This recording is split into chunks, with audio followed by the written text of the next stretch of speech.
Hey guys, welcome back to Andy's Dinosaur Reviews, and the time has finally come. It has taken so long to get to this point, and I have to absolutely give a shout out to Everything Dinosaur for finally getting this figure from Papo, getting it in stock and having it enter not only my home, but everybody's home. So again, if you are interested in this, I do want to say straight away, make sure you check out Everything Dinosaur. Get yours ordered as soon as possible, because if it happens to sell out on there, you know, it's probably going to take a little bit before they get another production run out for it. So something to keep in mind, as I know this is maybe the most anticipated Papo figure ever. But we've got ourselves the Suchomimus, and also inside the packaging, Everything Dinosaur included this, which is really cool. Again, first of all, scan that so you can go check out all of the information all about Everything Dinosaur's new line that they are coming out with. And this is the initial figure, the Tyrannosaurus Rex,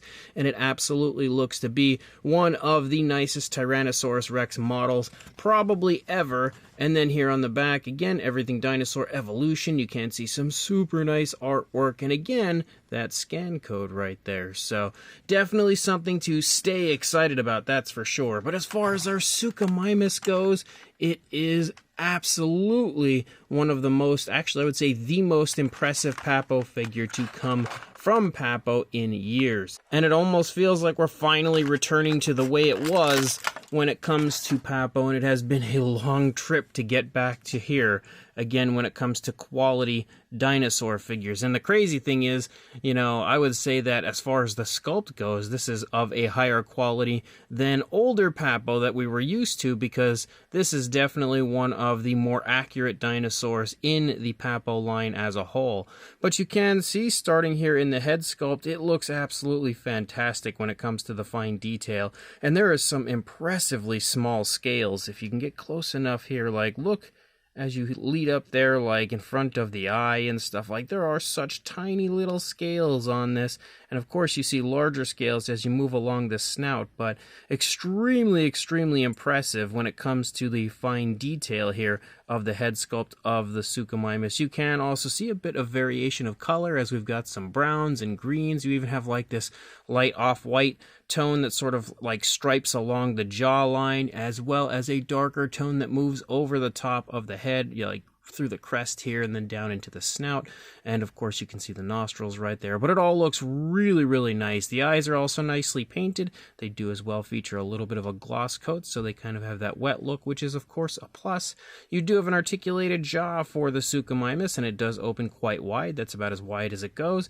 Inside the mouth we can see a really nice pinkish tone. We can also see that the detail looks really good. There is the tongue, which is absolutely sculpted in an extremely impressive fashion. We have that nice pinkish tone all throughout the inside of the mouth. And look at the detail in there. That is extremely impressive.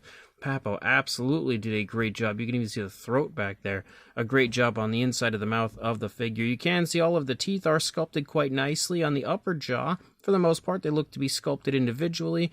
Down here on the lower jaw, not quite so. Maybe they're all sculpted individually. They are a little sloppy as far as the paintwork goes on the lower jaw, but not too bad. You know, I've definitely seen way worse than that. For the most part, especially when it comes to a mass-produced figure, I would say they look okay. Same deal up here for the upper jaw on this side.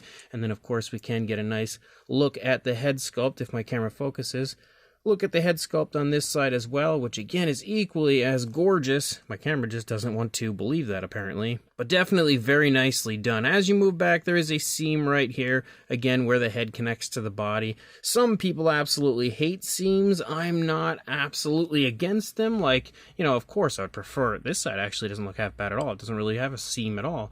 Or at least not anything noticeable, slightly noticeable, but some people absolutely despise seams. I'm not that, you know, big of a hater of them. I, of course, would prefer figures to have no seams, but it's not something that is like a deal breaker for me. You can also see up here on the top of the head, as you lead back, there's a darker tone that picks up and follows along the spinal column. Obviously, we've got a really sharp turn in the head and neck of our Suchomimus, which again adds some nice life to the figure. As you move back here into the neck, there we go.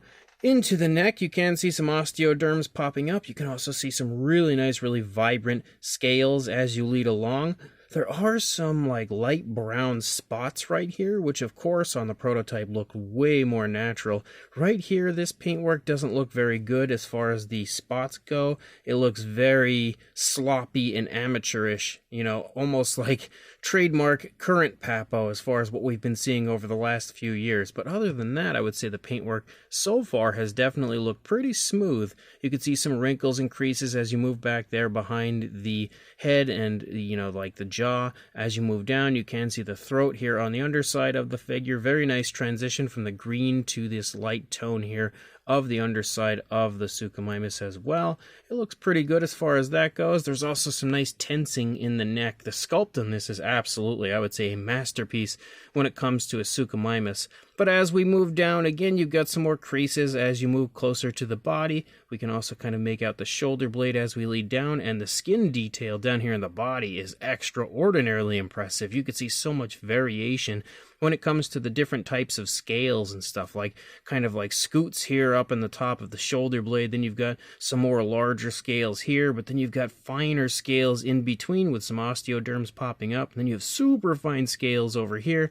There's just so much variation when it comes to the actual skin texture of this. There is also a line of very small ridges that follows along the back of the dinosaur as well. We can see all sorts of osteoderms and stuff popping up here and there. We do have more of those light brown spots, but I think they definitely look a lot more natural back here in the body as we move along compared to what we saw up there in the neck. As we move down into the arm, you can again see the seam right here where the arm is connected, but like I said, seams aren't a big deal for me, but just something that I probably should point out for others.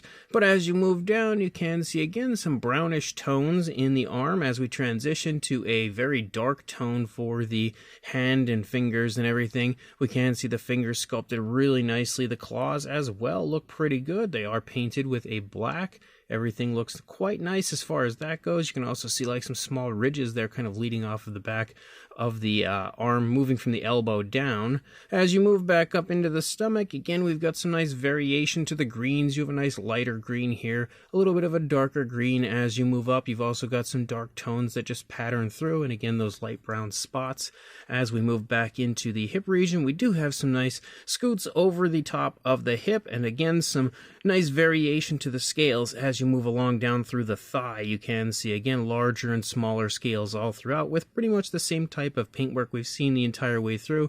Lighter and darker shades of greens, some of the light browns, and then a nice smooth transition back here. And we can even see a really nice dry brushing that they've applied. Focus, there we go. A nice like darker dry brushing they've applied to the underside, but you can really see it here on the back of the thigh, which definitely helps to amp up the realism and help to, you know, make the detail pop a little more. The musculature of the leg also looks really good, as does the skin detail. Again, considering this leg is taking a pretty far stretch or a pretty far step forward, you can really see how it's like stretching the skin and everything right there. As we move down, we do have the kneecap. You can also see a nice big bulging calf muscle, again, a seam where the leg is connected.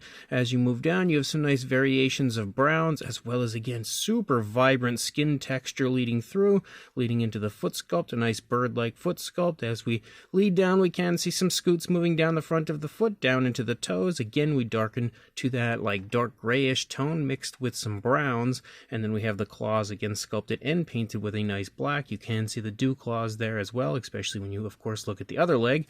I don't know what's going on right there. It kind of looks like there's like maybe some extra material or a slice or something in the figure. But as we move back up, first of all, we have the tag that I should have taken off, and I did not, so I'm going to go ahead and take that off right now. But as we move up, again, you can see how extremely crisp and impressive the scale detail is on the figure as you move out. You also see those ridges really pick up above the hip region, of course, following along the spinal column, but then decrease again as you lead out into the tail, and then they are very small the entire rest of the way out through the tail that my camera didn't want to focus on. But we have a few more of those light brown spots we saw moving through a large portion of the body as you lead out here. Again, the variations of greens, also some more of that dry brushing as we lead out, and then we transition to kind of like just this tannish sort of a tone moving out through the tail. with some little hints of greens as you move out there toward the tip, but there's this really nice striping effect as you lead out, which is extremely nicely applied. And of course, when you look at it from back here behind, you can get a good feel for all the curvatures of the body with the neck turned, and again, the really nice curves of the tail of the dinosaur. When we look over here, of course, you're going to see tons and tons of skin wrinkles as you move down here into the neck of the dinosaur on this side, because it is turning its head in this direction, so it would absolutely be wrinkling that skin up. We can also see the neck tensing as we move back. The arm is in pretty much the same position on this side as we had seen on the other side, which of course is definitely a good thing. And again, you can see even more of that dry brushing right here that has really helped to bring out those scales as well. As we move up into the stomach, we see a little more of the stomach on this side than we saw on the first side, because the leg is trailing here, giving us a better visual of everything going on here, and again giving us a nice feel for how good the detail really is here in the stomach region, which, just like with the rest of the figure, it's absolutely excellent. You can see some skin wrinkles and folds and stuff, and we can also see more of that darker patterning on this side compared to what we saw on the other side, more of those light brown spots as you move up, and of course that darker tone following along the spinal column up there. The leg, of course, is in a bit of a different position over here. You can see it extended back and the toes picking up off of the ground, so obviously showing the walking motion of our Suchomimus. And again, the detail moving throughout the leg is absolutely phenomenal, and the paint application as well looks phenomenal in this area. I think this is definitely one of, there's also some other lighter browns back here, but this is definitely one of the best painted Papo figures to come along in a very long time, with only a little bit of sloppiness when it comes to the light brown spots in the neck. But other than that, I think the paintwork looks really good on this figure. You can again see the seam, but it's pretty darn nicely hidden, I would say, over here. We can also see the skin stretching off of the stomach again right there because of the leg trailing, and then you lead down into the foot sculpt, and again you can see how the toes are curved and everything, of course, as it's picking up off of the ground. And then we lead back up. We've got a few more skin wrinkles back here because of the positioning of the leg as we lead out through the length of the tail, and we can actually see a little bit of a lighter tone, kind of like a light off-white dry brushing or a light gray dry brushing on this side, which does lighten the tail up kind of nicely, but I don't remember seeing. Yeah, it's not really, I mean, it's kind of over here, but it's not nearly as obvious as we see over on this side. So you do have a nice lighter visual of the tail when you look at it from over here. The balance is also really quite nice, and even though it kind of almost looks like the hands are touching, they actually are not. So the figure is very nicely balanced as a whole. When it comes to a size, it is definitely quite large for a length from the tail to the side of the head, about 11¼ inches or around 28½ centimeters. And then for a height, the highest point might be the top of the head at about 4 inches or 10 centimeters. Yeah, definitely, because the back there is a little bit smaller than 4 inches. So for size comparison, there is Mr. Papo T-Rex, the Attack Pack Colovosaurus, Robert Muldoon, and the Collect Day Human Being next to our brand new Papo Suchomimus.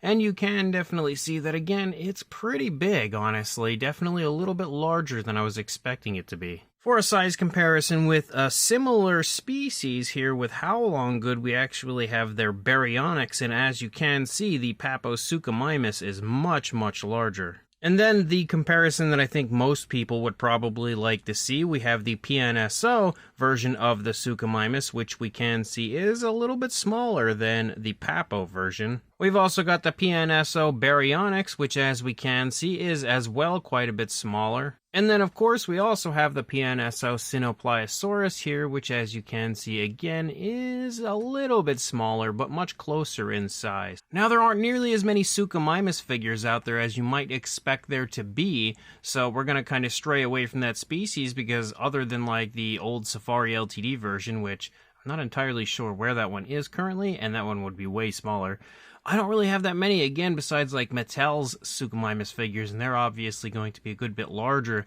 than what we have for this version from Papo. So we'll just do a few Papo comparisons. Here we have the Corythosaurus, which is of the same year as the Suchomimus, and obviously is a lot smaller. Then one of the more popular Papo figures, we also have their Ceratosaurus, which as you can see is quite a bit smaller. Then we've got the Papo Running T-Rex, which as you can very clearly see is quite a bit larger than the Suchomimus. And of course, you'll see the exact same situation if we bring in the larger Papo. Spinosaurus, the newer version here, is obviously a lot larger than the Suchomimus. So Papo absolutely knocked this one out of the park in a big way, and in my opinion, this is a sign that they are making a big turnaround and they are back. And it is about time, because I've been waiting for Papo to come back, even though they never really left, but to come back to the type of figures that they used to make for a very long time, suffering through horrible figure after horrible figure like the Protoceratops and the Concavinator and